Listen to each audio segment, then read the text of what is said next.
Marcus Reynolds pushed open the door of his two-bedroom apartment in Renton at 10:45 on a Thursday night, every muscle in his body begging for collapse. The walk from his truck to the third-floor landing felt like climbing Everest in steel-toed boots. 16 hours replacing the HVAC system in the North Tower of Hayes Technologies. Third consecutive double shift this week. His blue work uniform carried the stench of machine oil and sweat, the knees stained dark from crawling through ventilation shafts, his hands still tingling from the vibration of power tools. Emma was sleeping over at his sister Beth's place until morning. The apartment should have been silent, dark, empty. But water was running in the kitchen, dishes clinked against porcelain. Footsteps moved across the tile floor he'd installed himself 2 years ago when the landlord refused to fix the cracked linoleum. Marcus's pulse kicked into overdrive. Someone was inside his home. He moved down the hallway without breathing, each step deliberate and silent, despite the weight of his work boots. His hand closed around the umbrella near the coat rack. Not much of a weapon, but better than nothing. The kitchen lights spilled into the darkened living room, casting long shadows that danced with each movement of whoever stood at his sink. A woman. Back turned, dark hair falling loose past her shoulders. White blouse that probably cost more than his monthly rent. A pair of expensive heels lay discarded beside the counter as if she'd been here long enough to get comfortable. She turned. Marcus froze completely, the umbrella slipping from suddenly numb fingers. Victoria Hayes, CEO of Hayes Technologies, the woman who'd built a $280 million company from nothing. The woman employees whispered about in break rooms, calling her the Ice Queen for the way she could fire someone without a flicker of emotion crossing her face.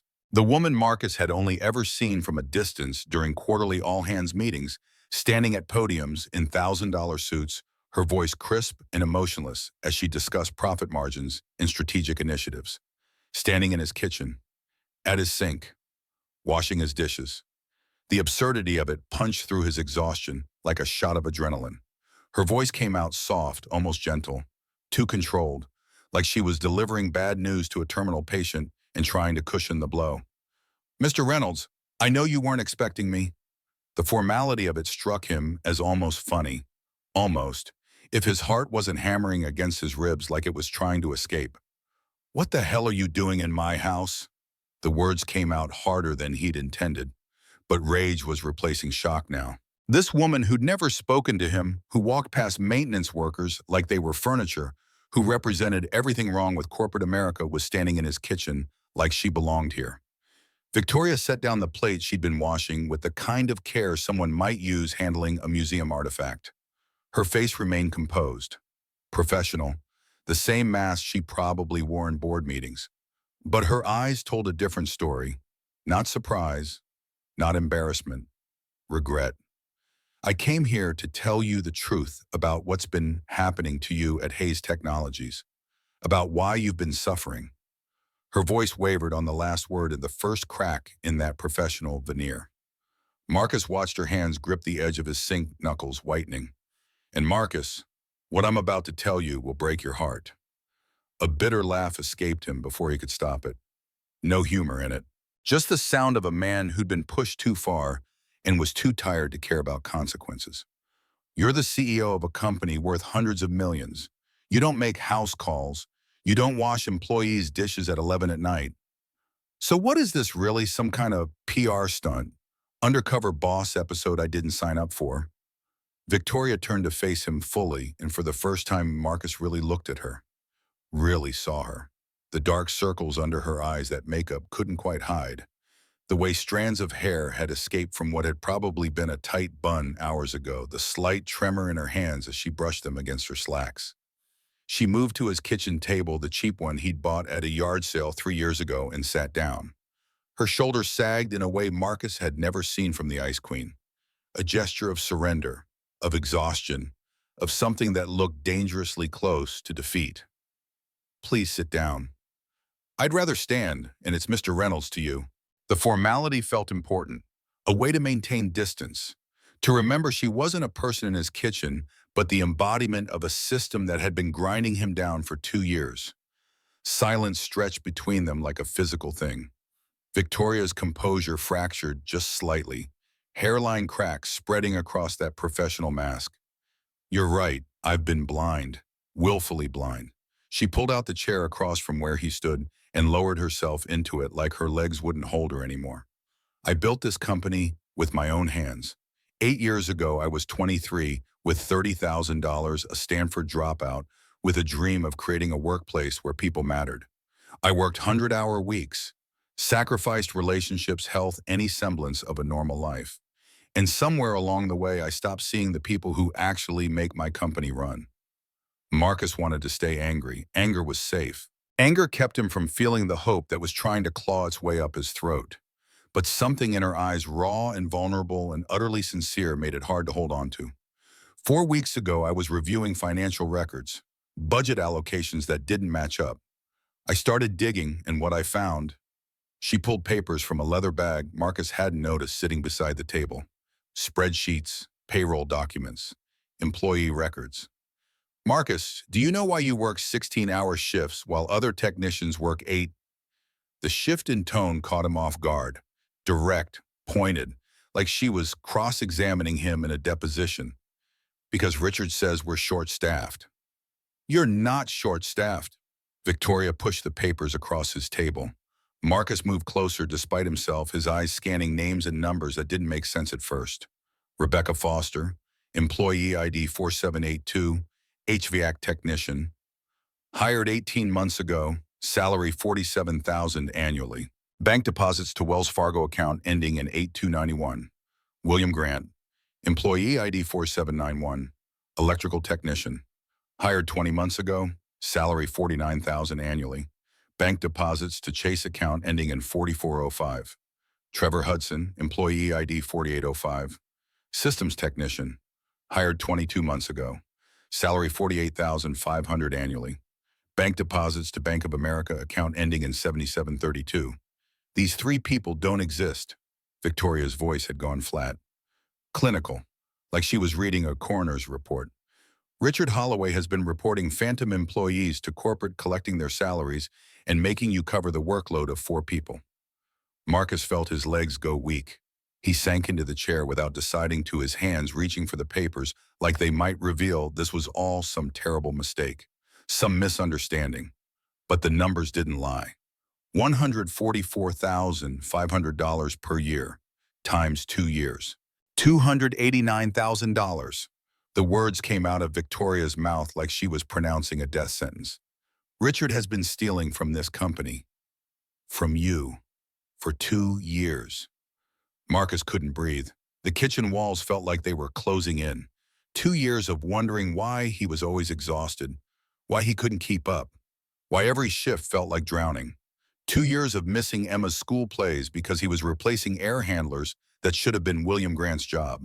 Missing parent-teacher conferences because he was rewiring electrical systems that should have been Rebecca Foster's responsibility. Missing bedtime stories because he was troubleshooting HVAC controls that should have been Trevor Hudson's problem. But Rebecca and William and Trevor didn't exist, had never existed, were just names on paper funneling money into Richard Holloway's bank accounts, while Marcus destroyed his body trying to do the impossible. That's not all. Victoria's voice pulled him back from the edge of whatever dark place his mind was spiraling toward. She slid another set of documents across the table. 2 folders, one red, one blue. Your performance reviews, the ones that have kept you from getting promoted for 2 years. Marcus didn't want to look, knew what they said, had memorized every word of those reviews, had read them late at night when Emma was asleep, trying to figure out what he was doing wrong, how he could improve, what he needed to fix. But Victoria opened the red folder first. Official performance review. Marcus Reynolds error rate, 12%, productivity, 78% of standard overall assessment, meets requirements but needs improvement. Recommendation not suitable for promotion at this time. The words were knives, had been knives for 2 years, cutting into him every time he read them. Proof that he wasn't good enough, would never be good enough. That he was failing Emma by being mediocre at the one thing that was supposed to provide for her. Victoria closed the red folder and opened the blue one. Actual performance data. Marcus Reynolds error rate, 0.3%. Highest performing technician in company. Productivity, 340% of standard customer satisfaction, 4.9 out of 5.0. Comparative ranking. Comparative ranking exceeds all 15 key performance indicators. Marcus stared at the numbers. Read them again. Again. They didn't make sense. Couldn't make sense. Because if these numbers were real, if this data was accurate, then he wasn't mediocre, wasn't failing, wasn't barely scraping by. He was exceptional. Richard has been falsifying your performance reviews for 2 years. Victoria's words landed like physical blows. Why? His voice broke on the single syllable. 2 years of self-doubt crystallizing into one question that demanded an answer. Victoria leaned forward and something in her expression shifted. Not pity, something harder. Something that looked like rage held under tight control. Because you're good at your job, Marcus. Too good. If corporate leadership saw your real performance numbers, you'd be promoted immediately. You'd be earning what you deserve, making decisions, having authority, and Richard would lose his cash cow. Someone skilled enough to do the work of 4 people without complaining. Someone who believed the lie that he wasn't good enough, so he kept pushing harder, working longer, never asking questions. The truth of it hit Marcus like a freight train. He stood up suddenly, the chair scraping against the floor, and walked to the window overlooking the parking lot. Seattle's lights glittered in the distance, all those people living normal lives where their bosses didn't lie to them, where their hard work was actually recognized, where they didn't sacrifice everything for nothing. How long have you known? The question came out like an accusation because that's what it was. I discovered the anomalies 4 weeks ago. It took 3 weeks to gather irrefutable evidence, legal proof that would stand up to scrutiny. I confronted Richard 2 days ago. And you waited until now to tell me. Marcus spun around and he didn't care that he was yelling at the CEO of a multi-million-dollar company in his own kitchen. Didn't care that she could destroy his career with a phone call. Didn't care about anything except the fact that she'd known for 4 weeks while he'd worked himself to death, thinking he was failing. Victoria flinched but didn't look away, didn't make excuses, just sat there and took it. I needed legal proof before I could act. And Marcus, Richard isn't the only one. This is happening in 4 other departments. 12 employees total being exploited the same way you are. I needed to understand the full scope before I could move. Marcus turned back to the window because looking at her was too hard. Because her explanation made sense and he hated that it made sense. Hated that she'd been protecting the company and other victims while he'd been drowning. Why are you here? His voice came out quieter now, drained of the rage that had been the only thing holding him upright. Why didn't you send HR an email? Have your lawyers handle this? The question hung in the air between them.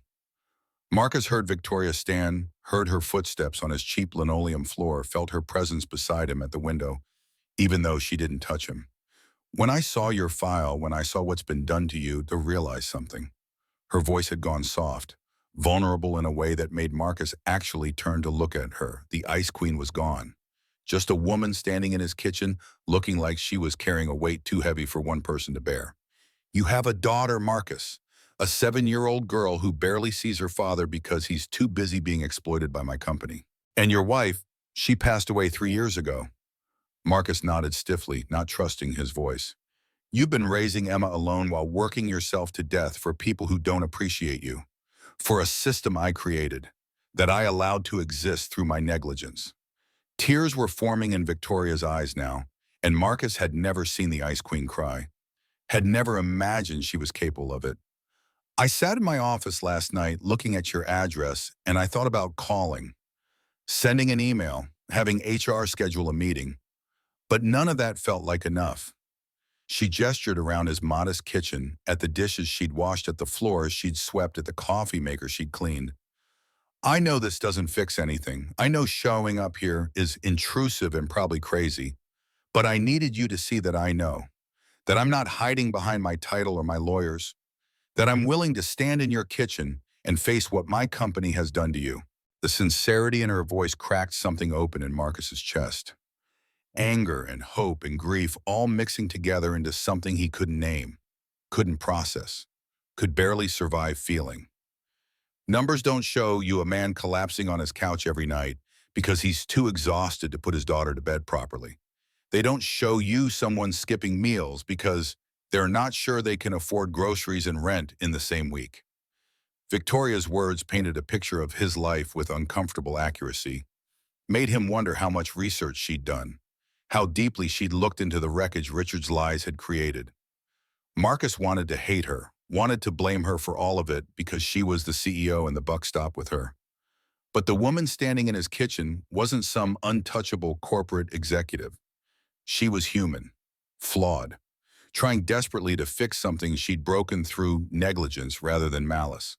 "I don't need your pity." The words came out quiet but firm, a line in the sand. "Good, because I'm not offering pity, I'm offering respect and a partnership."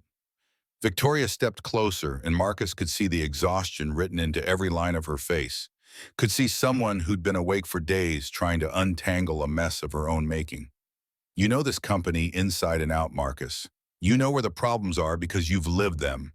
Help me fix this, not just for you, but for everyone else stuck in the same trap."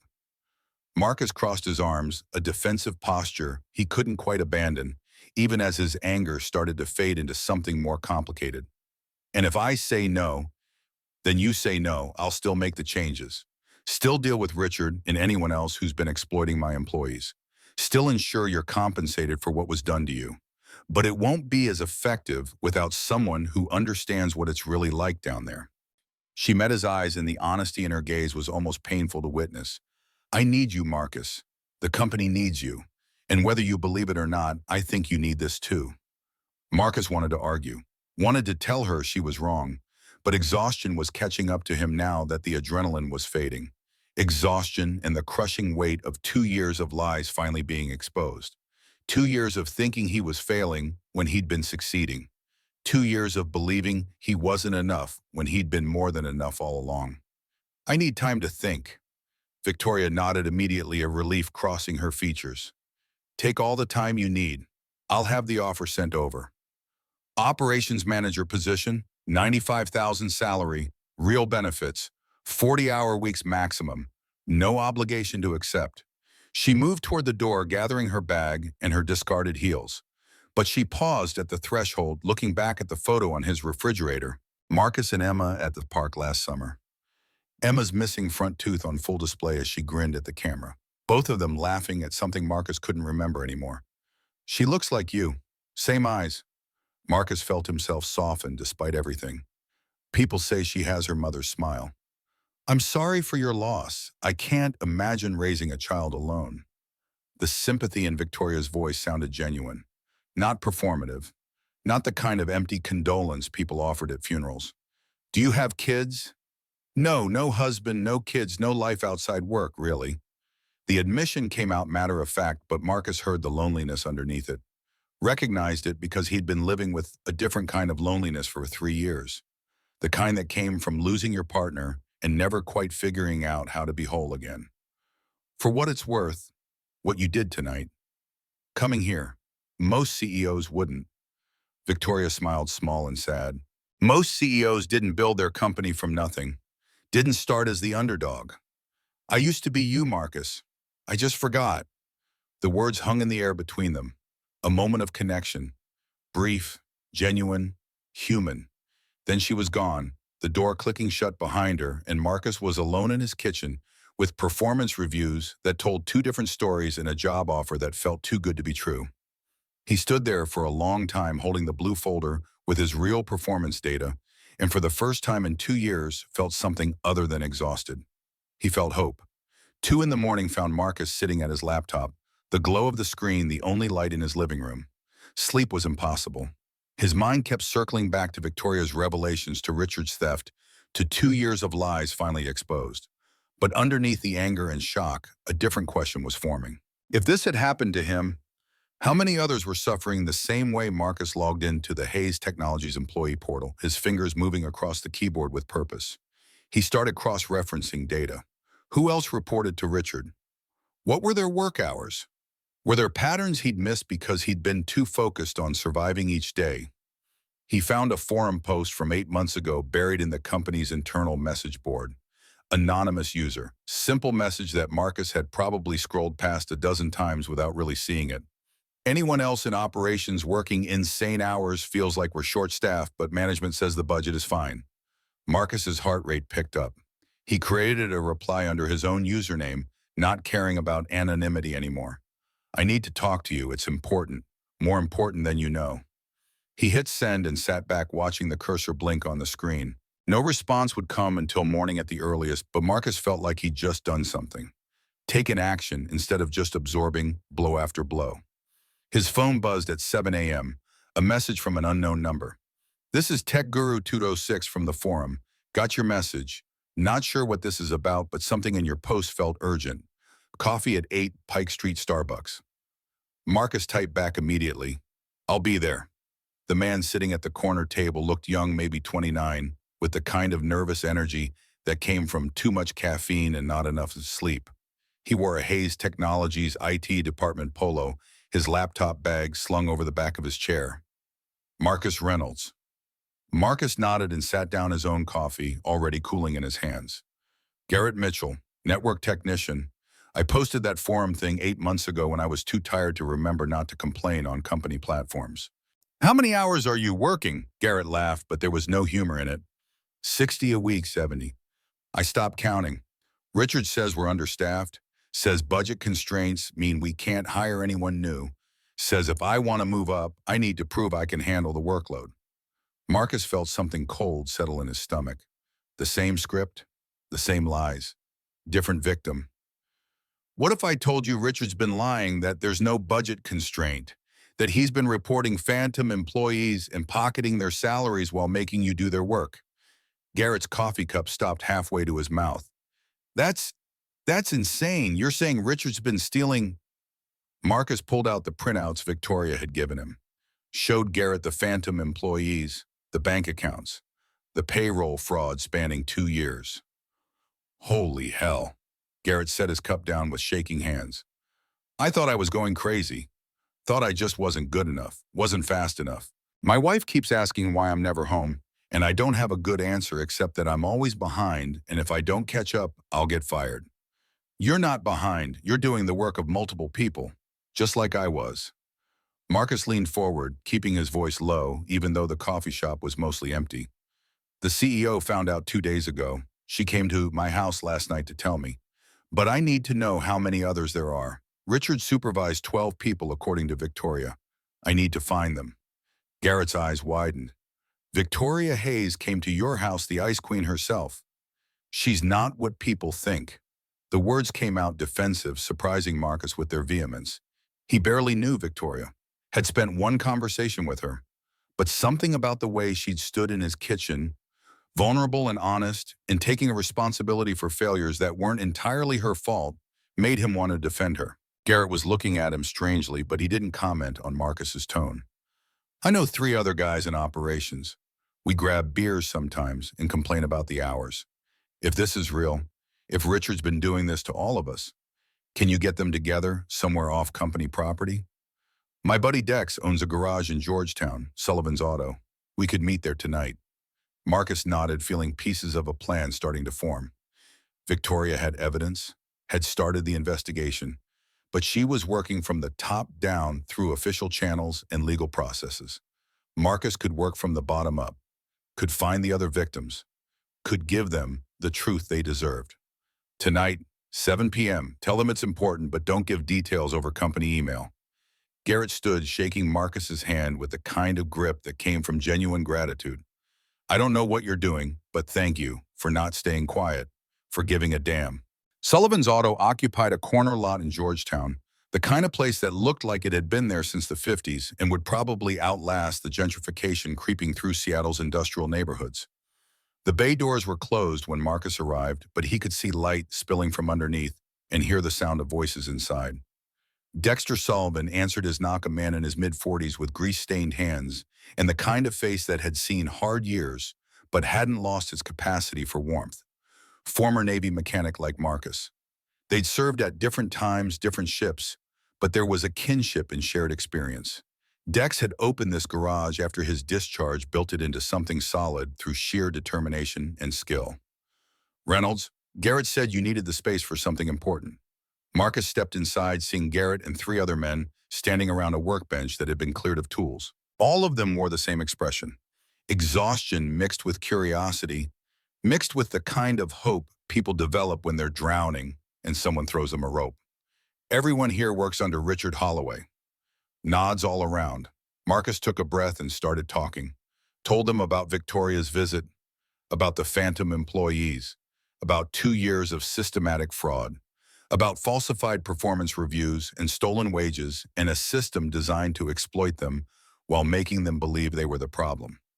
By the time he finished, the garage was silent except for the hum of the space heater in the corner. A man Marcus didn't know spoke first, his voice rough with anger. "You're telling me I missed my kid's birth because I was covering an emergency call that Richard created, because some fake employee needed to justify overtime that was going into Richard's pocket?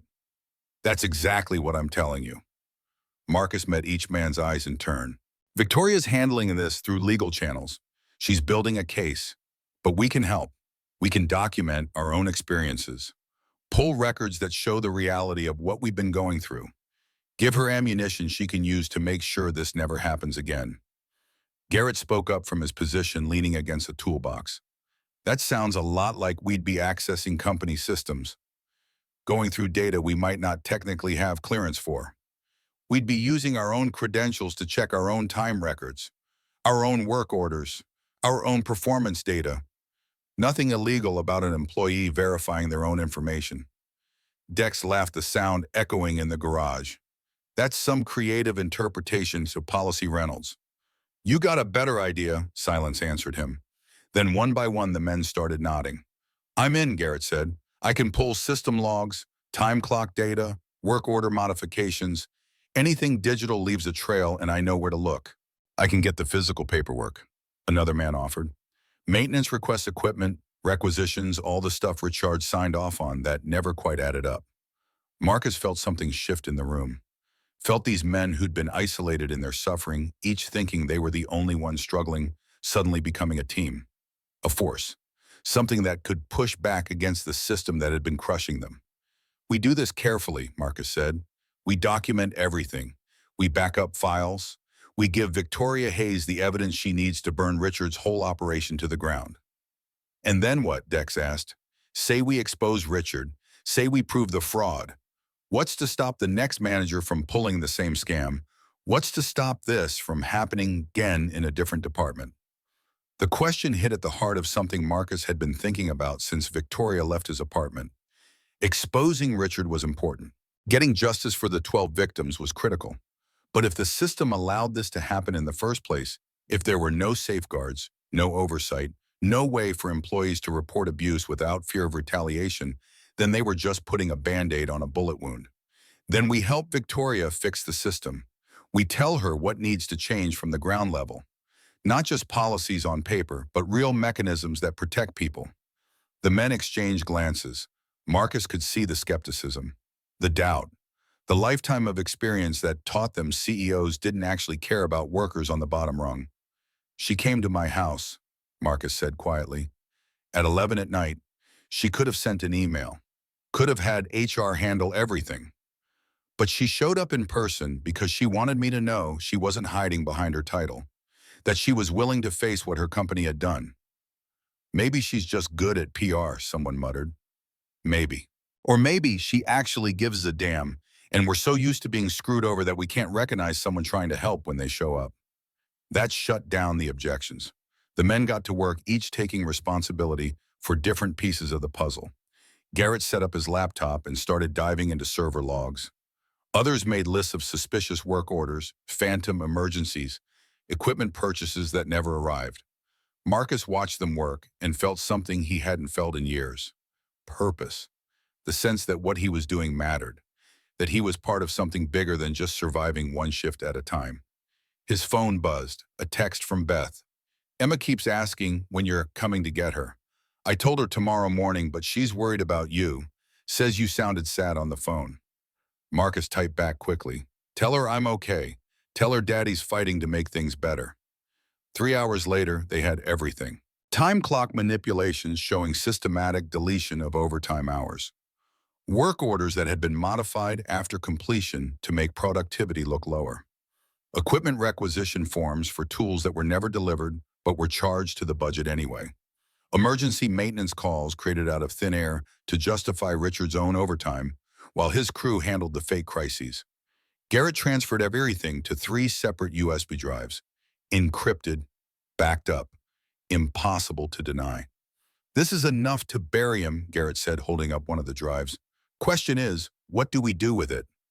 Marcus took the drive, feeling the weight of it in his palm. Such a small thing, but it held the evidence of 2 years of systematic theft and exploitation. 2 years of lies finally exposed in irrefutable data. I give it to Victoria. Let her use it however she needs to make the case. You trust her that much? Marcus thought about the woman in his kitchen, the tears in her eyes, the way her voice had broken when she talked about the employees she'd failed, the way she'd washed his dishes like she was trying to physically clean away the guilt. Yeah, I think I do. Monday morning, Marcus walked into Hayes Technologies with the USB drive in his pocket and a purpose in his stride that had been absent for 2 years. He didn't stop at his locker, didn't check in with the shift supervisor, walked straight to the executive floor where Richard Holloway's office occupied a corner with windows overlooking the city. Richard was at his desk, gray hair, perfectly styled belly, straining against his button-down shirt, face buried in his computer screen. He looked up when Marcus knocked, surprise flickering across his features before being replaced with his usual condescending smile. "Reynolds, what are you doing up here? Shouldn't you be on the floor?" Marcus stepped inside and closed the door behind him. Set the USB drive on Richard's desk like he was playing a trump card in a poker game he'd been losing for 2 years. "I want to talk about phantom employees." The color drained from Richard's face so fast Marcus thought the man might pass out. But he recovered quickly. Corporate instincts kicking in, plastering on a confused expression that might have been convincing if Marcus hadn't spent 3 hours the night before looking at proof of his crimes. "I don't know what you're talking about." Marcus opened his laptop, which he'd brought specifically for this moment, pulled up the files Garrett had extracted, projected them onto Richard's own monitor. Employee ID 4782, Rebecca Foster, hired 18 months ago. Salary $47,000 annually.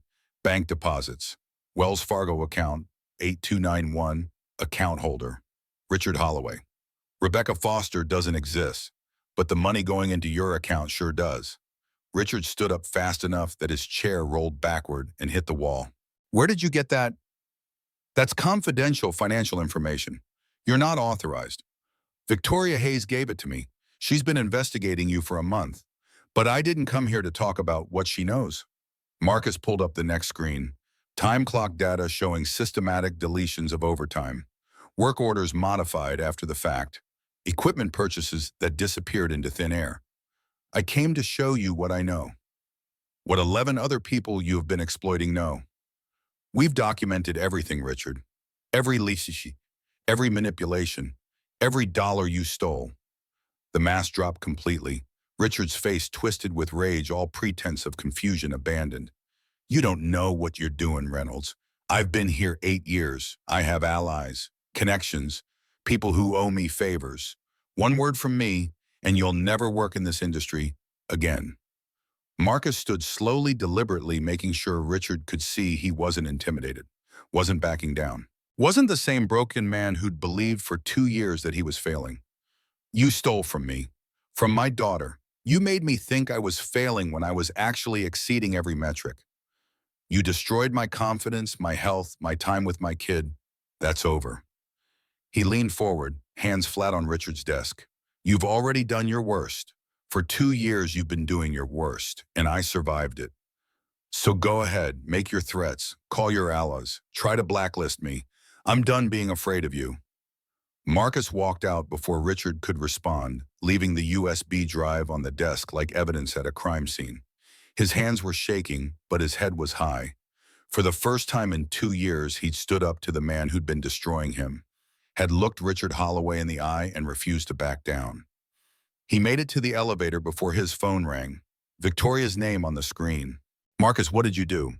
"Richard just stormed into my office demanding I fire you for harassment and unauthorized access to company files." Marcus couldn't help the smile that spread across his face. "I confronted him, showed him the evidence, told him we know everything."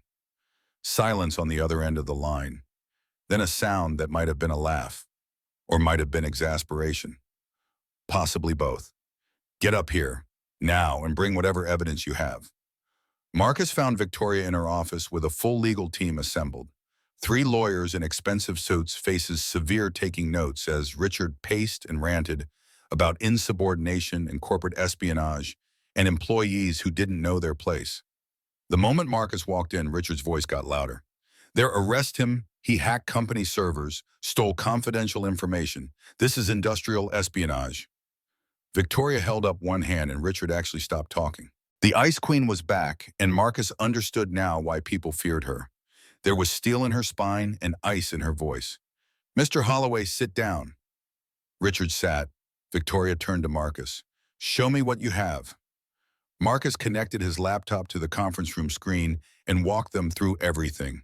The time clock manipulations, the work order modifications, the equipment fraud, the systematic exploitation of 12 employees over 2 years, while Richard pocketed nearly $300,000. The lawyers took notes, asked questions, cross-referenced data with the investigation Victoria had already conducted. By the time Marcus finished, Richard had gone pale again, all his bluster deflated. One of the lawyers spoke up, her voice professionally neutral. "Mr. Holloway, based on this evidence, in our independent investigation, we're prepared to recommend immediate termination for cause. Additionally, the company will be filing a criminal complaint with the Seattle Police Department for fraud and embezzlement." "You can't do this. I have a contract. I have rights." Victoria stood, and something in her expression made even the lawyers go quiet. "You have the right to legal representation. You have the right to due process. What you don't have is the right to steal from my company and exploit my employees." She nodded to her head of security, a former police officer who'd been standing quietly by the door. "Escort Mr. Holloway from the building. Remote wipe his laptop and phone. He's suspended pending the completion of our investigation." Richard was still protesting as security let him out, but his voice had lost its power. He was just a man who'd gotten caught and was facing the consequences of 2 years of systematic theft. When the door closed behind him, Victoria sank into her chair like her legs wouldn't hold her anymore. "That was either the bravest thing you've ever done or the most foolish." Marcus couldn't quite tell if she was angry or impressed. "Had to be done." He was never going to stop unless someone stood up to him. "You could have gotten yourself fired or arrested if Richard's accusations had any merit. But they didn't, because what we did was legal. What he did wasn't."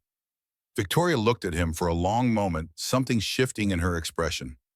Respect maybe, or recognition, like she was seeing him as something other than a victim for the first time. "I want you to work with me, not just take the operations manager position. I want you directly involved in the reforms, every policy change, every new oversight mechanism, every protection we put in place. I want your input." Marcus felt the offer land like a physical thing. This was more than a job, more than a promotion. This was a partnership, a chance to actually fix the system that had broken him. "Why me? You've got consultants, experts, people with degrees and experience. Because you lived it, because you know what it's really like, because you're willing to fight even when it's hard, because you confronted Richard this morning when you could have just taken your settlement and walked away, because you found the other victims and organized them and built a case, even though no one asked you to." Victoria stood and walked around her desk until she was facing him directly. "I need someone who cares about fixing this, not someone who cares about their resume or their bonus or their career trajectory. And I think that's you." Marcus thought about Emma, about the 2 years he'd lost with her because he'd been too exhausted to be present, about all the other parents in all the other departments who were missing their kids' lives because systems like Richard's were allowed to exist. "I'm in, but I want something in return." "Name it." "I want the other 11 victims involved too, not just me. They deserve to be part of building something better." Victoria smiled, and it transformed her face, made her look younger, less like the Ice Queen and more like the woman who'd stood in his kitchen trying to make amends. "Partners." Marcus shook her hand, feeling the firmness of her grip, the certainty in it. "Partners." 3 weeks passed in a blur of paperwork and learning curves steep enough to give Marcus vertigo. The operations manager office felt foreign wrong, like wearing someone else's clothes that didn't quite fit. Dual monitors glowed with spreadsheets he barely understood. His desk phone had an extension that rang with questions he didn't always know how to answer. Business cards arrived with his name printed in clean sans serif font, mocking him every time he looked at them. Marcus Reynolds, operations manager. The voice in his head wouldn't shut up. Imposter, fraud. They'll figure out you're just a mechanic playing dress-up in a corner office. His first major decision cost the company $3,000. He'd approved overtime for a crew without routing it through finance first, bypassing protocols he hadn't known existed. The rejection email arrived within an hour, CCing Victoria and half the accounting department. Heat had crawled up Marcus's neck as he read the formal reprimand, couched in corporate speak, about proper authorization chains and budgetary controls. The second mistake came 2 days later when he tried to hire an additional technician without securing budget approval from the quarterly planning committee. The HR director called him personally, voice dripping with the kind of patience people reserve for children and idiots. "Mr. Reynolds, we have processes for headcount requests. You can't just decide we need another body and start posting job listings." Marcus had apologized, hung up, and stared at his monitors, wondering how people survived in environments where doing the right thing required 15 signatures and a committee vote. By the end of week 1, he'd sent an email to the entire company announcing a safety protocol change without running it past communications first. That one earned him a personal visit from the PR director, a severe woman named Sheila, who explained in excruciating detail why company-wide announcements needed media training and legal review. What if your email had created liability? What if it contradicted our insurance policies?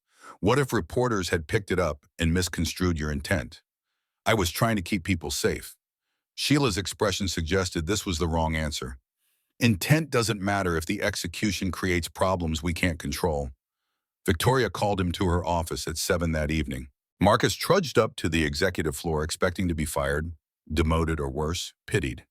Instead, he found her sitting on the floor of her office, surrounded by policy manuals and procedural documents, her expensive suit jacket discarded over a chair, her hair escaping its usual tight constraints.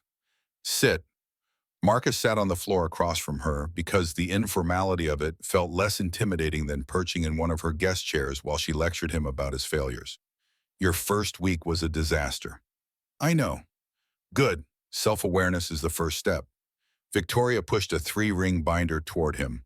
Approval workflows, authorization matrices, communication protocols, budgetary thresholds. The bureaucratic machinery that kept a corporation running without descending into chaos. You can't just approve things because they're right, Marcus. You have to navigate the system, understand the channels, know who needs to sign off before you move. Frustration bubbled up hot and bitter. The system is what let Richard steal for 2 years. The system is what kept me working 80-hour weeks while everyone looked the other way. Now you're telling me I have to work within it.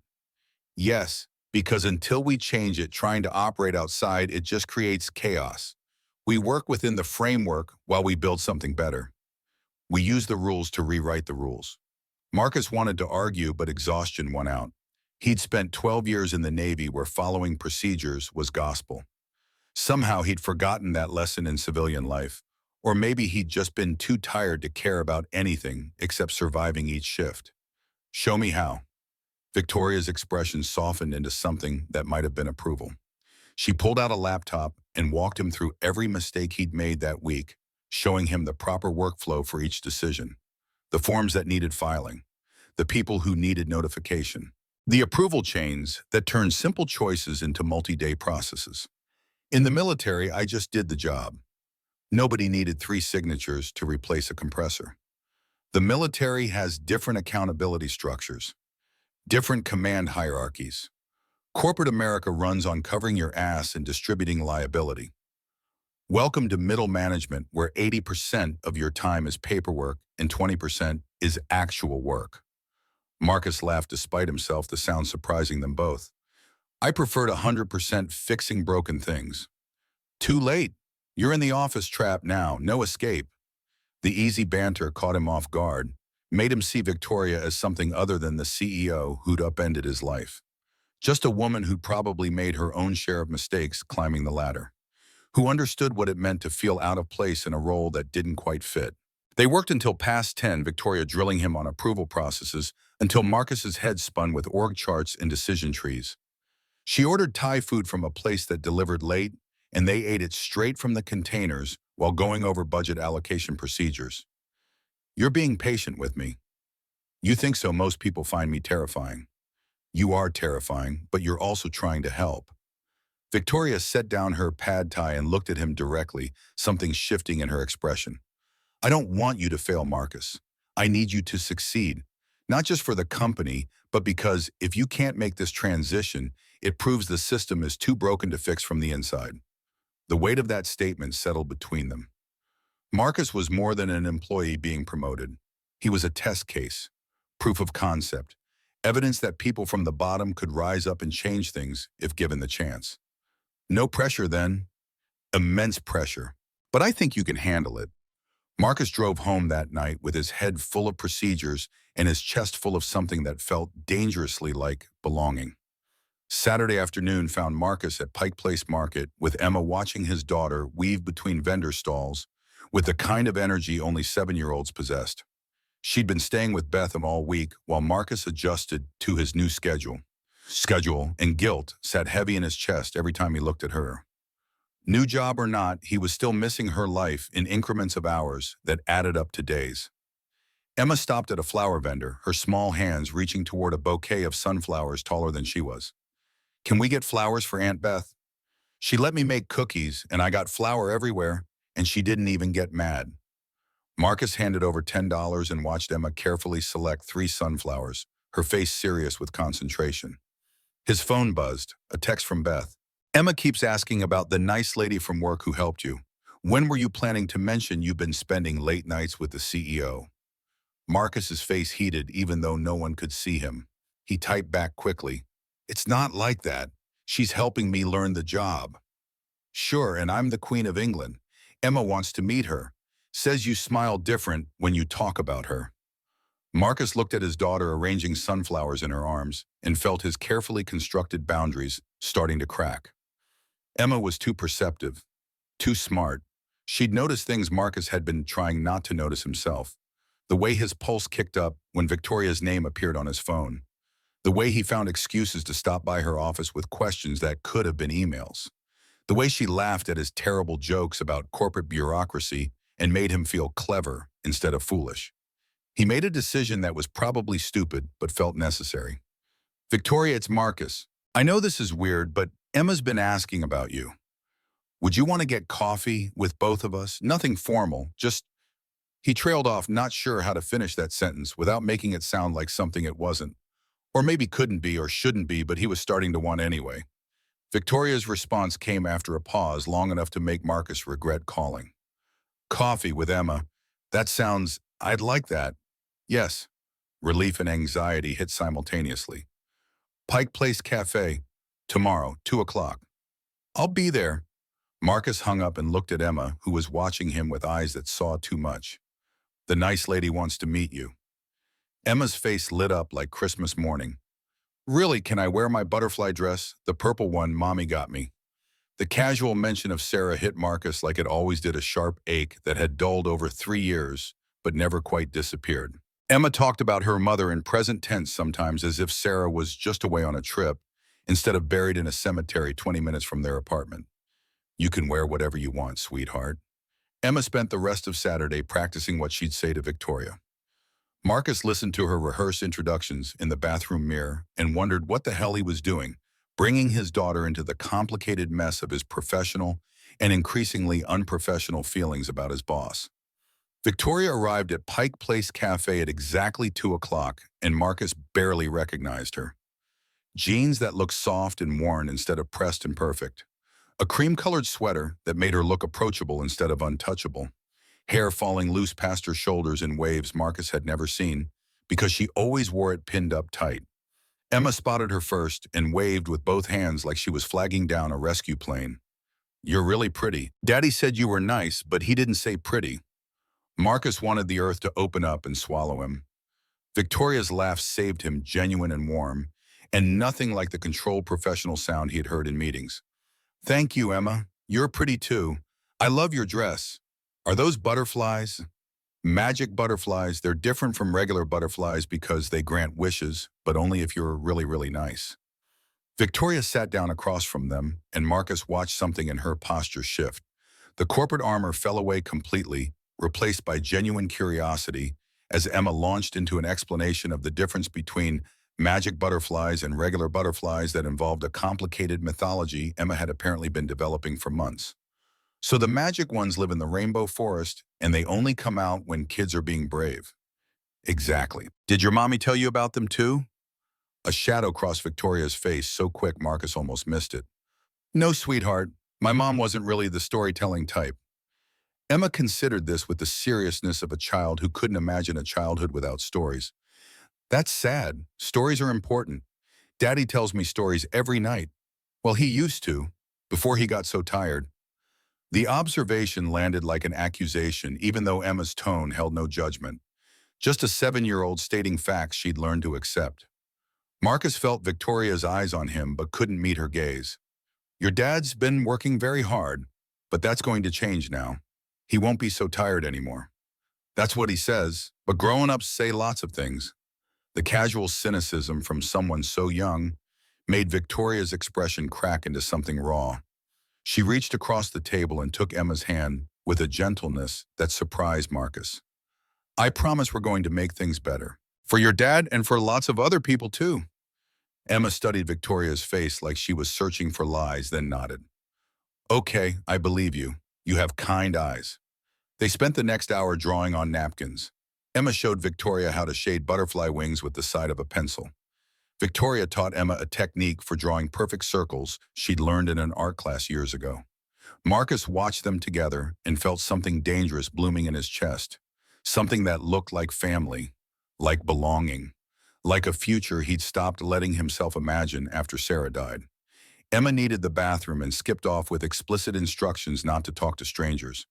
The moment she was out of earshot, Victoria's composure crumbled slightly. "She's incredible. You're raising an amazing kid." "Most days I feel like I'm barely keeping us afloat." "That's parenting, or so I imagine. I wouldn't know." The loneliness in Victoria's voice made Marcus look at her fully. Really see her, a woman who'd sacrificed everything for a company that was supposed to mean something. Who'd woken up one day and realized she'd built a prison of her own making.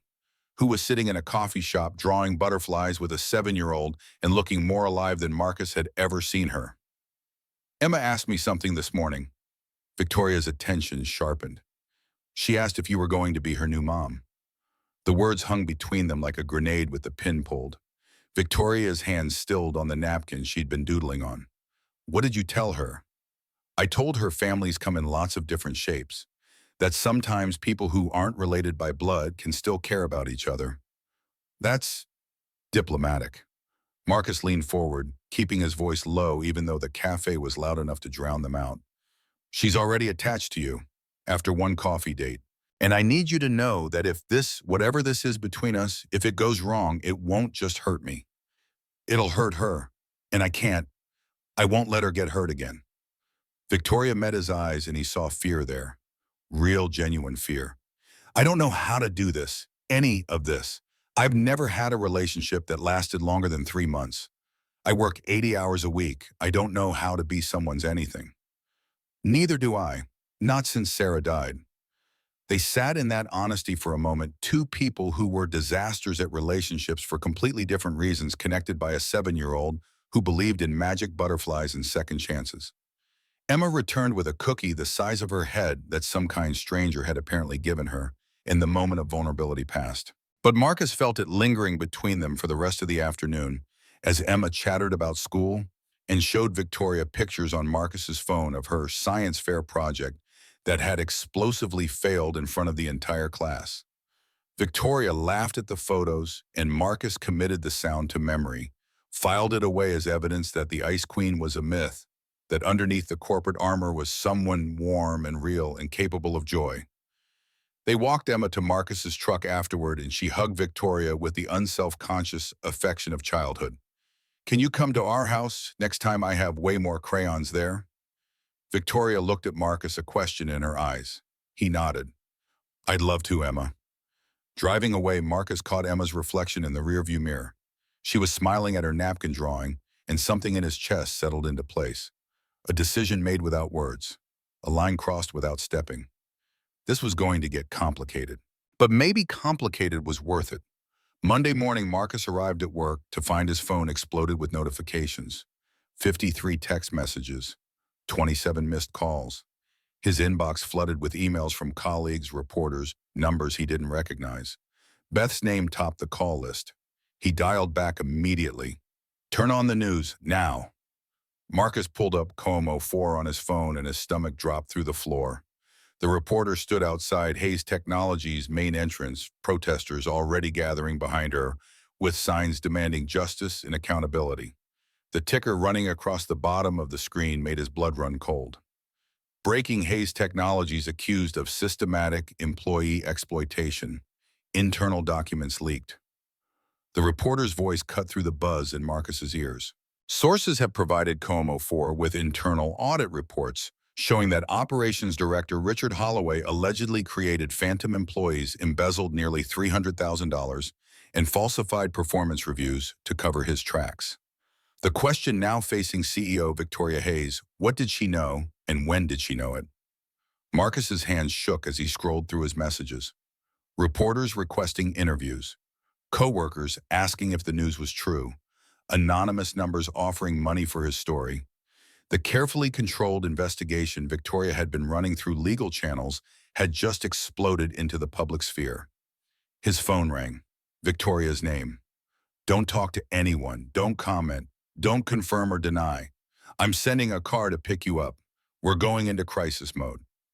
The car arrived within 15 minutes, a town car with tinted windows that felt ridiculous and necessary in equal measure. Marcus climbed into the back seat, feeling like a criminal being transported to trial. Hayes Technologies' lobby looked like a war zone. Security had cordoned off the entrance, where protesters shouted about corporate greed and worker exploitation.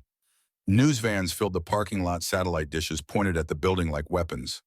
Marcus slipped in through the loading dock, guided by security to a service elevator that bypassed the chaos. The executive conference room held Victoria, 3 lawyers Marcus recognized from the Richard confrontation, and a PR director who looked like she hadn't slept in days. Everyone turned when he entered, and Marcus felt the weight of their scrutiny like a physical thing. Who leaked? Victoria's voice cut through the tension like a blade.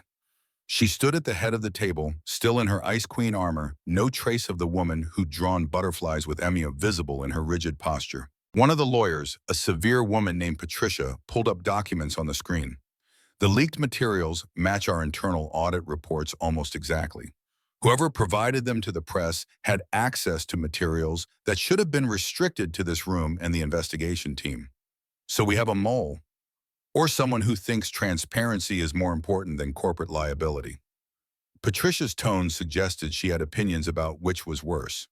The PR director, Sheila, jumped in with the kind of energy that came from multiple espressos and impending disaster. We need to get ahead of this. Issue a statement. Control the narrative before it controls us. One of the lawyers immediately objected. Any statement that confirms the allegations. We stay silent, let our lawyers handle this through proper channels. Silence makes us look guilty, like we're hiding something. We're protecting the company from liability exposure. That's our job. Voices started overlapping, lawyers and PR fighting for control of the response strategy. Marcus watched Victoria's face go from controlled to barely restrained as the arguing escalated. Enough. The single word cut through the chaos. Everyone went silent. Victoria straightened to her full height, and Marcus saw the woman who'd built a company from nothing, who'd fired people without blinking, who commanded respect through sheer force of will. We release a statement, full transparency. Victoria, that increases our legal exposure. I don't care. Her voice had gone cold. Final. We did wrong. We're fixing it. That's the truth. That's what we're going to say. Sheila leaned forward, her PR instincts kicking into overdrive. We could position this as new leadership cleaning house, make you the hero who discovered the problem and took action. Turn the narrative to your favor. No, Ian. Victoria's response was immediate and sharp. I'm not the hero. I enabled this by not paying attention. We tell the truth. We failed our employees. We're making it right. No spin, no clever framing, just honesty. Marcus felt something shift in his chest. Admiration mixed with fear, mixed with a desperate hope that honesty would be enough. That transparency could save them from the storm gathering outside. Patricia pulled up polling data focus group research scenario modeling. The truth might not be enough. Shareholders are already calling for your resignation.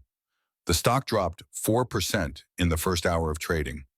If we admit fault without a strong counter-narrative, you could lose your position. Then I lose my position. Victoria said it like she was commenting on the weather. Like her entire life's work wasn't on the line. I'd rather lose the company than lose myself to protecting it. Marcus heard echoes of their conversation in her kitchen. About building something that mattered. About remembering why she started. He stood up before he could second-guess the impulse. Victoria's right. All eyes turned to him. He felt like an imposter again, but pushed through it. Hiding makes it worse. Covering up proves we haven't learned anything. We admit we failed. We show what we're doing to fix it. We prove that companies can change if they're willing to face hard truths. Sheila looked at him like he'd just suggested setting money on fire. That's very idealistic, Mr. Reynolds, but we're dealing with real-world consequences here. Legal liability, stock prices, shareholder lawsuits, and 12 employees who spent 2 years being exploited while everyone looked the other way. They deserve better than corporate spin. The lawyers exchanged glances. Patricia pulled Victoria aside, voice low but urgent enough that Marcus caught fragments. Unprecedented risk, liability exposure, potential criminal charges if this goes wrong. Victoria listened, nodded, then turned back to the room. We're doing a press conference. Today, I'll make a statement, take questions, own what happened, and Marcus is coming with me. Absolutely not. Patricia's objection came fast and firm. Putting an affected employee on stage with you creates massive liability. He could say something off script, could open us up to lawsuits we haven't anticipated. He's part of this story. He deserves to be part of telling it. Victoria looked at Marcus, asking a question without words. He nodded. I'm in. The press conference was scheduled for 2 p.m. The team spent the next hours crafting statements, anticipating questions, building a framework for honesty that wouldn't create unnecessary legal exposure. Marcus watched Sheila work and grudgingly admitted she was good at her job. She wasn't trying to hide the truth, just present it in a way that acknowledged fault without inviting lawsuits. There was an art to it he hadn't appreciated before. The press room was packed. Every major Seattle outlet, national news stringers, tech industry reporters who'd been covering Hayes Technologies for years. Marcus stood backstage and watched the crowd through a gap in the curtains, his heart hammering against his ribs hard enough to hurt. You don't have to do this. Victoria appeared beside him, close enough that he could smell her perfume. Something subtle and expensive that he'd started associating with safety. Yes, I do. Those 12 people need to see that someone's standing up, that we're not hiding. You're braver than you give yourself credit for. Marcus turned to look at her, finding vulnerability in her expression that she only let show when no one else was watching. What if this destroys everything you've built? Then I build something else, something better, something I'm not ashamed of. They called Victoria's name. She straightened her jacket, squared her shoulders, and walked onto the stage with her head high. Marcus followed 2 steps behind, feeling like he was walking into battle without armor. Camera flashes exploded like artillery fire. Microphones bristled from the press section like weapons. Victoria stepped to the podium and the room went silent. 6 weeks ago, I discovered something that fundamentally shook my understanding of the company I built. Hayes Technologies, my company, had been systematically exploiting employees, not through policy, not through intention, but through negligence, through my failure to see what was happening right under my nose. Her voice never wavered, never broke. She laid out the facts with surgical precision. Richard's fraud, the phantom employees, the falsified reviews, the systematic theft of wages and dignity from 12 people who deserve better. I take full responsibility for creating an environment where this could happen. I was so focused on growth, on quarterly earnings, on shareholder value, that I stopped seeing the human cost of my blind spots. She announced the settlements, the policy changes, the independent oversight board, the third-party review process for all future performance evaluations, $4.2 million in back pay and damages, money that would hurt quarterly earnings but was necessary for justice. A reporter's hand shot up the moment Victoria paused. Ms. Hayes, should we expect criminal charges to be filed against you for enabling this fraud? I welcome any investigation, full transparency, and accountability. If prosecutors determine I bear legal responsibility, I'll face those consequences. Who is the man standing beside you? Marcus felt every eye in the room turn to him. His throat went dry. Victoria's voice stayed steady. This is Marcus Reynolds, operations manager at Hayes Technologies and one of the affected employees. He's been instrumental in developing our reform initiatives and ensuring we actually address the root causes of what happened. The same reporter focused on Marcus like a predator, spotting weakness. Mr. Reynolds, how do you feel working for the company that exploited you? Every prepared answer Sheila had drilled into him evaporated. Marcus stepped to his own microphone and spoke from the gut. Angry, betrayed, but also hopeful. What happened to me was wrong. What Victoria is doing about it is right. I'm staying because I believe companies can change if they're willing to face hard truths, and because the best way to honor my coworkers who suffered is to make sure it never happens again. Aren't you afraid of retaliation? Every day.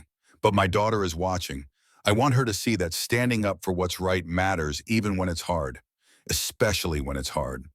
The words hung in the air, and Marcus saw a few reporters writing them down verbatim, saw others nodding slightly, saw Victoria's hand grip the podium a little tighter, as if his answer had affected her. More questions came rapid fire, about timelines and accountability and shareholder response. Victoria fielded them with practiced skill, never defensive, never making excuses, just owning the failures and articulating the path forward. When it ended 40 minutes later, the general consensus seemed split. Half the room looked sympathetic. The other half looked like sharks sending blood. Marcus had no idea which reaction would win out in the next news cycle. Backstage, Victoria collapsed into a chair like her strings had been cut. I might have just destroyed my company. Marcus sat beside her, close enough that their shoulders touched. Or saved it. Stock's going to tank tomorrow. Probably, but you did the right thing. The right thing might cost me everything. Marcus thought about Emma asking if Victoria was going to be her new mom, about coffee shop drawings and butterfly wishes and all the fragile hope he'd been trying not to build on foundations that felt increasingly unstable. Then we'll figure it out, together. Victoria looked at him, and something passed between them that felt bigger than partnership, bigger than professional respect. Something neither of them was ready to name but couldn't deny anymore. Together. Her phone rang, the board chairwoman. Victoria's expression went carefully neutral as she answered, but Marcus saw fear flash across her features before the corporate mask slammed into place.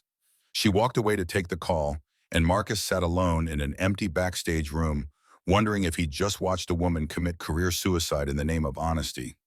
Wondering if telling the truth was always worth the cost.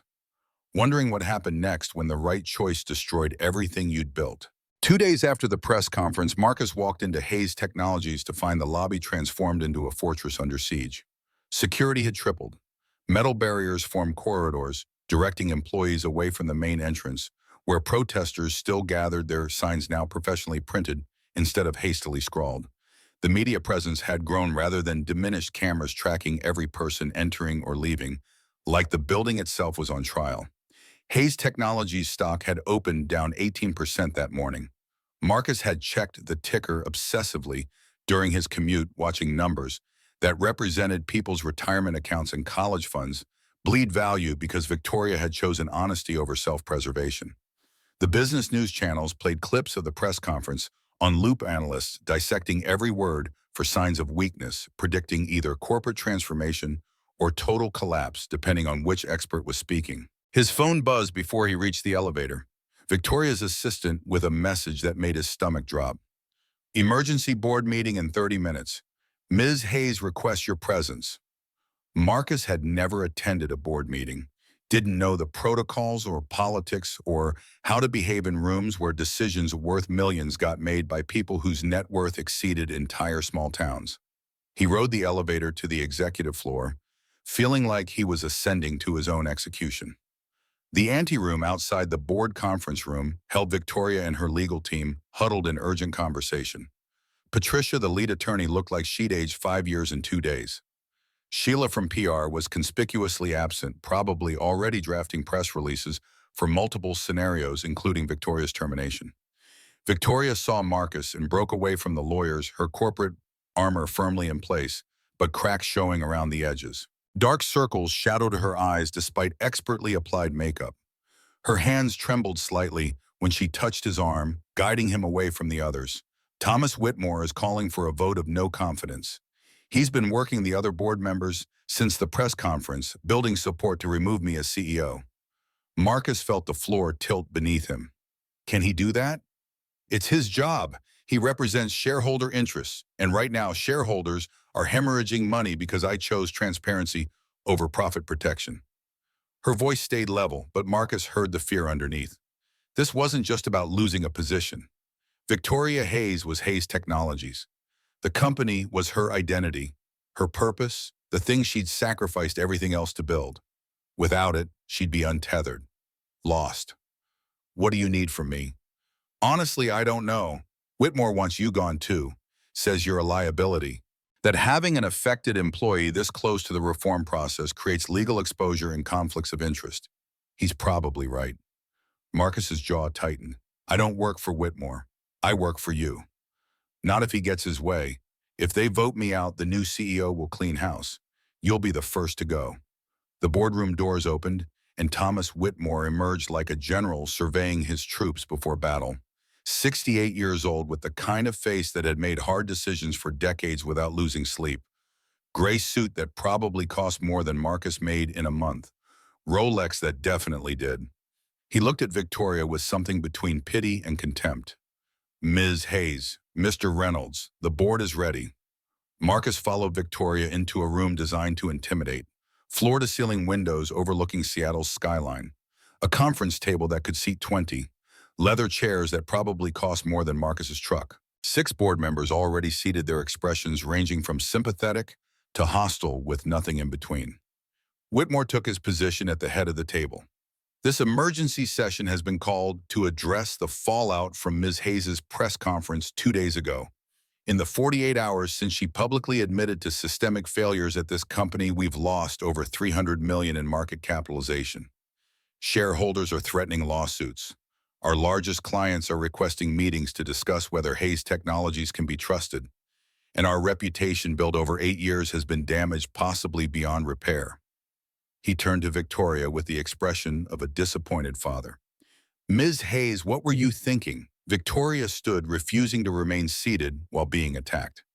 I was thinking we owed our employees the truth, that hiding behind lawyers and PR spin would make us complicit in covering up systematic abuse, that sometimes doing the right thing costs money. Everything costs money. The question is whether the cost is justified. You chose public confession over damage control, and now we're all paying the price. One of the other board members, a woman Marcus didn't recognize, leaned forward. Ms. Hayes, we understand the moral impulse, but you have a fiduciary responsibility to shareholders. Your actions have directly harmed their interest. My actions exposed crimes committed under my watch. Should I have hidden that to protect stock prices? Whitmore slammed his palm on the table, the sound cracking through the room like a gunshot. You should have handled it quietly, settled with the affected employees under NDAs, fired Holloway without fanfare, implemented reforms without admitting culpability. That's how adults manage corporate crises. Patricia tried to intervene, her lawyer instincts kicking in. Mr. Whitmore, Ms. Hayes acted on counsel from legal. Your counsel was to minimize exposure, not broadcast our failures to every media outlet in the country. The room erupted into overlapping arguments, board members choosing sides, lawyers trying to restore order. Marcus sat frozen, watching Victoria's life's work get torn apart by people who measured success in quarterly earnings instead of human cost. Whitmore raised his hand and silence fell instantly. The man knew how to command a room. I'm calling for a vote of no confidence in CEO Victoria Hayes. Given the catastrophic damage her decisions have caused, I move that she be removed from her position effective immediately. Victoria went pale but kept her spine straight. I'd like the opportunity to present my case before any vote. You've presented enough already to the entire world. Then let me present to the people who actually matter. The board that's supposed to govern this company with more wisdom than I apparently possess. The sarcasm in her voice was subtle but cutting.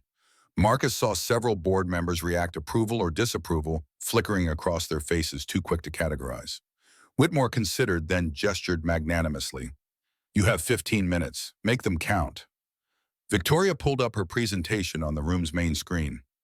Dada Marcus had seen her compile over the past 2 weeks, working late into the night while the world outside screamed for her resignation.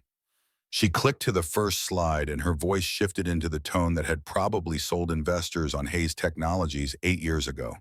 Confident, visionary, unshakable. When I founded Hayes Technologies, I was 23 with $30,000 in a belief that I could build a company where people mattered, where innovation came from treating employees like assets instead of expenses. For the first 5 years, we lived those values. Then we scaled, brought on investors who cared about growth rates, hired executives who optimized for efficiency, and somewhere in that process, I stopped walking the floors, stopped knowing my employees' names, stopped seeing the human beings making my success possible. She advanced to the next slide, showing the audit findings in stark numerical detail. 6 weeks ago, I discovered we'd become exactly what I swore we'd never be, a company that exploited workers while leadership looked the other way. I had a choice: handle it quietly, as Mr. Whitmore suggests, or face it publicly and prove we could change. And look where that's gotten us. Whitmore interrupted. Victoria didn't acknowledge him, just advanced to the next slide, showing data Marcus had helped compile from the 12 affected employees. I chose transparency. Yes, we've lost market value. Yes, we're facing lawsuits. But look at these numbers. Employee retention is up 23% since we announced the reforms. Applications for open positions have increased 340%. Our Glassdoor rating went from 3.2 to 4.7 in 2 weeks. We're being contacted by top talent who previously wouldn't have considered us. Another slide: customer satisfaction metrics, contract renewals, new business inquiries. Our clients aren't fleeing, they're leaning in, because in an industry full of companies that hide their failures, we became the one willing to own ours and fix them. That's not weakness, that's a competitive advantage. Marcus watched board members actually paying attention now, instead of just waiting for their turn to attack. Victoria was making a case not based on morality, but on business fundamentals, showing that transparency could be profitable if you were patient enough to let it play out. The stock will recover, lawsuits will settle. What won't recover is our integrity if we prove that honesty gets punished, that executives who do the right thing get fired while those who protect the bottom line get rewarded. She looked directly at Whitmore. You want to remove me? Fine. But first ask yourself what message that sends. To our employees, to our customers, to every other CEO watching to see if courage gets rewarded or destroyed.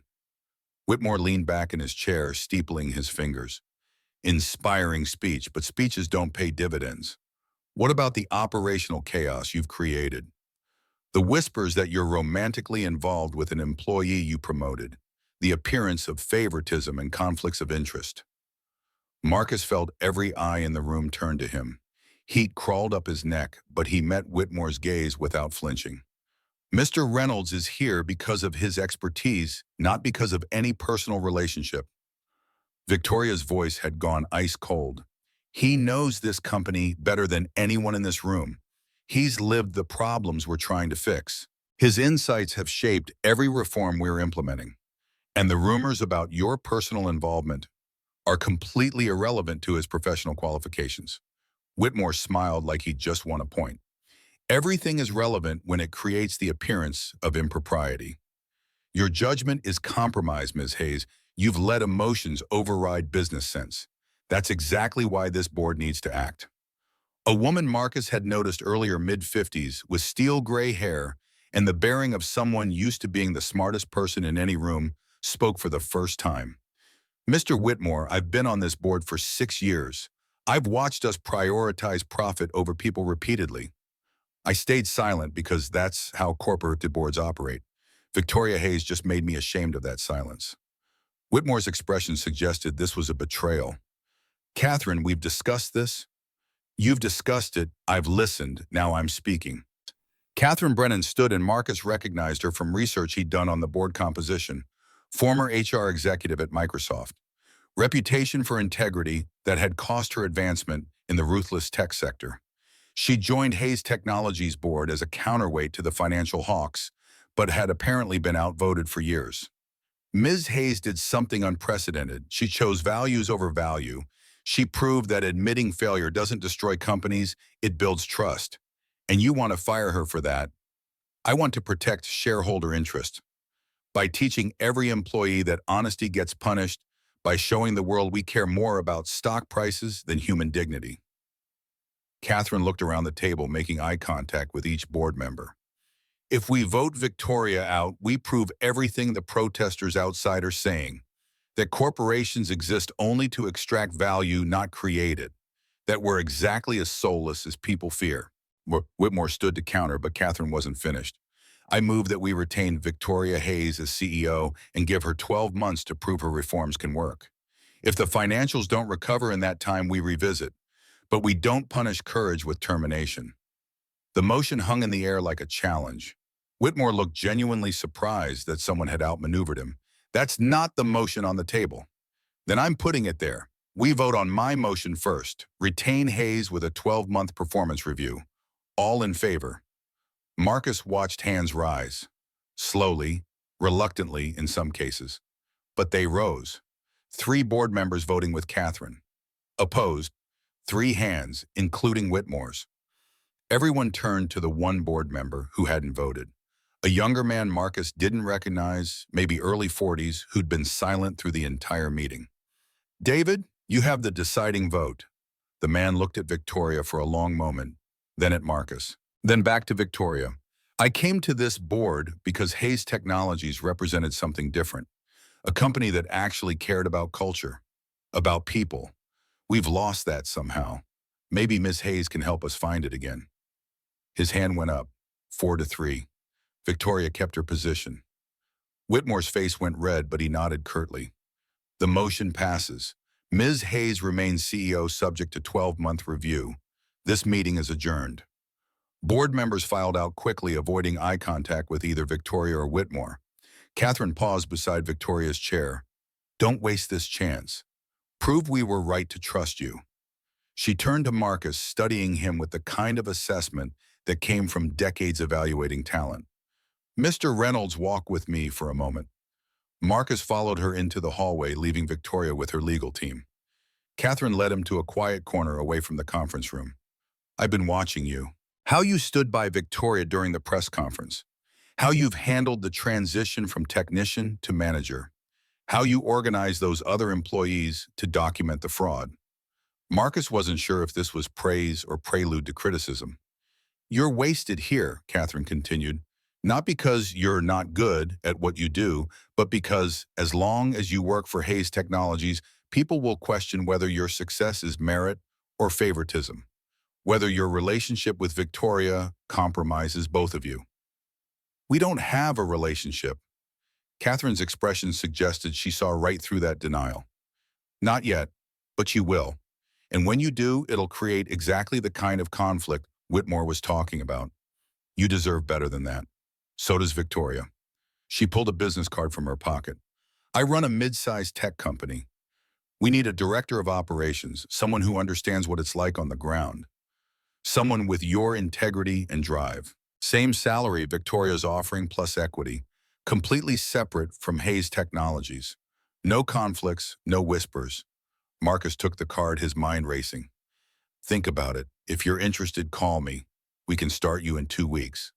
Catherine walked away, leaving Marcus standing in the hallway holding a business card that felt like a lifeline and a betrayal all at once. When the room emptied, Victoria collapsed into her chair like someone had cut her strings. Marcus moved to her side without thinking, his hand finding her shoulder. You did it. You kept your company. by the thinnest possible margin, 1 vote.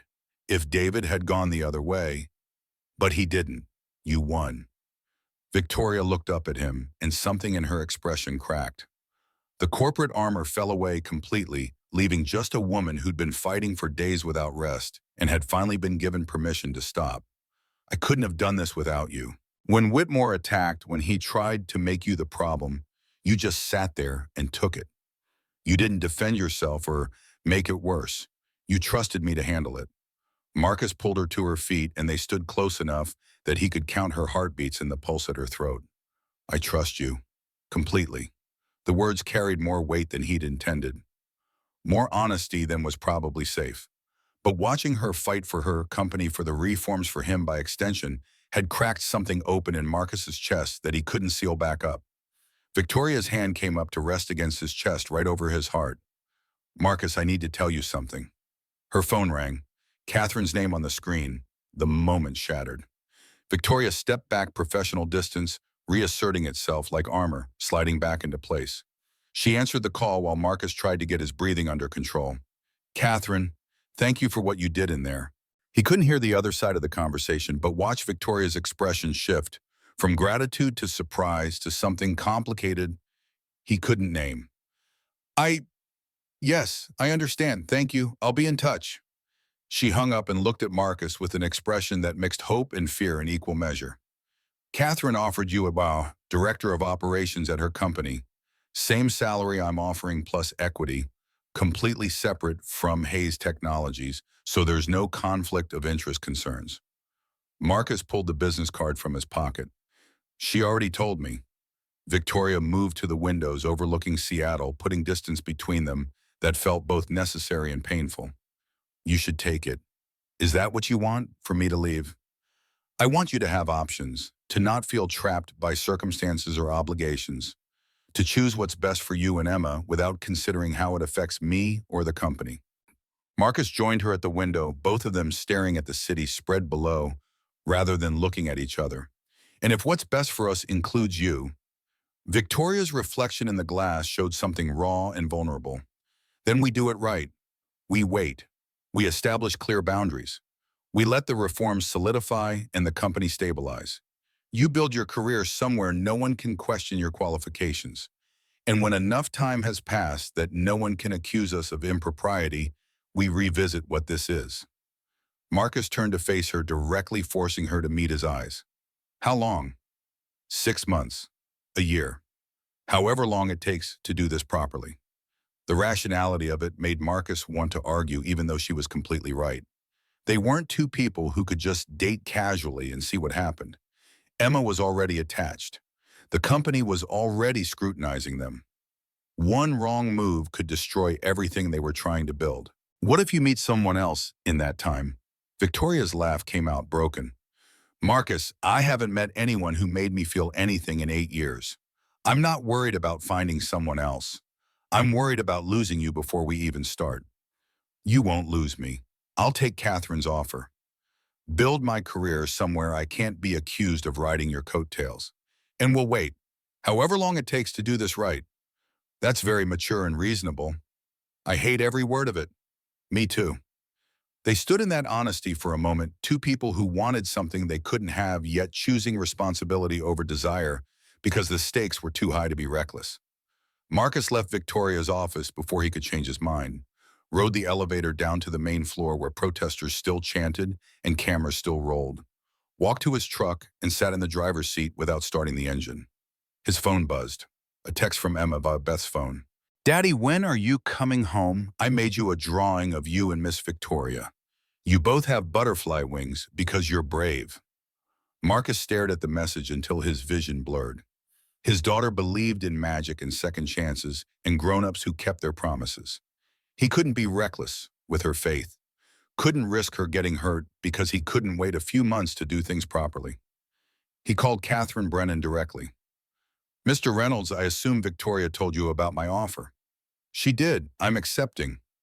When do you want me to start?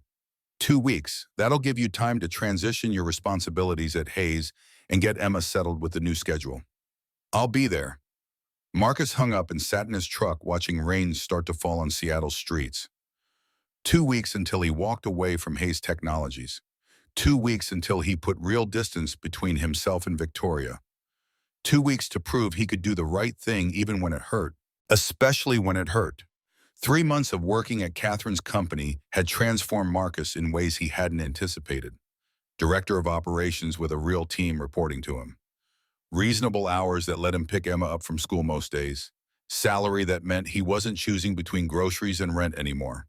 Catherine was a demanding boss, but fair, pushing him to grow without the chaos that had defined his early weeks at Hayes Technologies. Hayes Technologies had stabilized. The stock recovered most of its losses as the market recognized that transparency hadn't destroyed the company. Richard Holloway was awaiting trial on multiple fraud charges. The other affected employees had received their settlements, and several had joined Marcus in leadership roles elsewhere, taking the lessons learned to new companies. Victoria texted him daily. Professional messages about reform implementation and best practices. But underneath the corporate language, Marcus heard what she wasn't saying. I miss you. This is hard. I'm counting the days. He texted back with the same careful distance, never crossing lines, never admitting that he looked at her messages more than necessary, that he saved the rare photos she sent of company events just to see her face. Emma asked about Victoria constantly. When can we see her again? You said we'd see her when things got less crazy. Marcus had no good answer. Almost 4 months felt like forever to a 7-year-old. Felt like forever to him too. On a Saturday afternoon when Seattle's autumn rain pounded against his windows, Marcus made a decision, picked up his phone before he could second-guess it. Victoria, I know we said we'd wait, but Emma keeps asking about you. Would you want to come to dinner at our place? Nothing romantic, just we miss you. The pause lasted long enough that Marcus thought she'd refuse. I'd love to. When? Tonight Emma's making pasta. Well, helping me make pasta. It'll probably be a disaster. Disasters are my specialty lately. What time? Victoria arrived at 6 with flowers for Emma and wine for Marcus, and a smile that made his chest ache.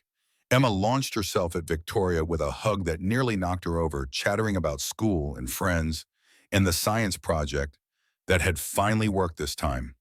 Dinner was chaotic. The pasta was overcooked, and the salad was underdressed, and Emma spilled her juice twice. But Victoria laughed, really laughed. The sound filled Marcus's small apartment with warmth he hadn't felt since Sarah died. After Emma went to bed, Marcus and Victoria sat on the couch with careful space between them, close enough to talk quietly, far enough to maintain the boundaries they'd established. She's incredible. You're raising an amazing kid. Most days I feel like I'm barely keeping it together. Join the club. I thought running a company was hard. Turns out being an actual human is harder. Marcus looked at her, fully taking in the changes nearly 4 months had brought. Less stressed, more rested, like the weight she'd been carrying had lightened just enough to let her breathe. How are things really at the company? Better, the reforms are working. Culture scores are up across every metric. We're actually attracting talent instead of just churning through bodies. It's like we remembered why we exist. And the board, still watching, still waiting for me to fail. But Catherine's been running interference. Turns out having an ally who's willing to fight makes all the difference. She turned to face him, vulnerability replacing the professional mask she usually wore. I've been thinking about us, about this waiting game we're playing. Marcus's heart rate kicked up. And it's been almost 4 months since we decided to do this the right way. Since you left Hayes Technologies.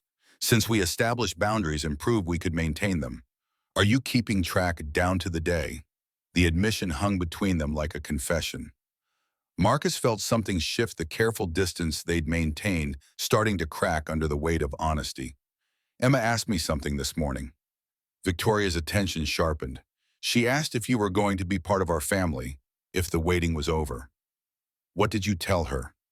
Marcus reached for Victoria's hand, the first intentional touch in months. Her fingers laced through his like they'd been waiting for permission. I told her I hope so, that some things are worth waiting for, that doing things right takes time, but the result is stronger for it. Victoria's eyes filled with tears. I've never been good at relationships. I work too much. I'm bad at communicating feelings. I'll probably mess this up. I haven't dated since my wife died. I have no idea how to introduce someone new into Emma's life without it feeling like I'm replacing her mother. And I definitely do not know how to navigate dating my former CEO without everyone thinking it's some kind of power play. We're a disaster waiting to happen. Absolutely. So what do we do? Marcus pulled her closer, closing the distance they'd maintained for months of careful professionalism and denied desire.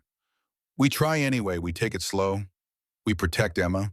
We keep things quiet until we're sure. And we trust that maybe, just maybe, we're both brave enough to risk it. Victoria leaned in until their foreheads touched. I'm all in, cared but all in. The kiss started gentle, tentative, testing boundaries they'd finally been given permission to cross. Then Victoria's hand came up to cup his face and Marcus pulled her closer, and gentle became something more. Something that tasted like hope and fear and months of wanting. When they pulled apart, both breathing hard, Victoria laughed through tears. I've been waiting to do that since you confronted Richard in his office. You were so angry and brave and completely unwilling to back down. I fell a little bit in love with you right then. I've been waiting since you stood in my kitchen owning your failures. Most powerful person I'd ever met, and you were washing my dishes like you were trying to clean away the guilt. They kissed again, mommed this time, building something instead of releasing pressure, a beginning instead of an ending. 18 months after the press conference that nearly destroyed Victoria's career, Marcus sat in the audience at a tech industry conference in San Francisco, watching her present on a panel about corporate reform and ethical leadership. She'd been invited as a case study, proof that transparency could work if you were brave enough to try it. 18 months ago, I made the hardest decision of my career. I chose to publicly admit that my company had systematically failed its employees. The stock tanked, shareholders threatened lawsuits. My board almost fired me. She paused, making eye contact with various audience members. Today, Hayes Technologies is ranked number 3 in the nation for workplace culture. Our revenue is up 34% year over year.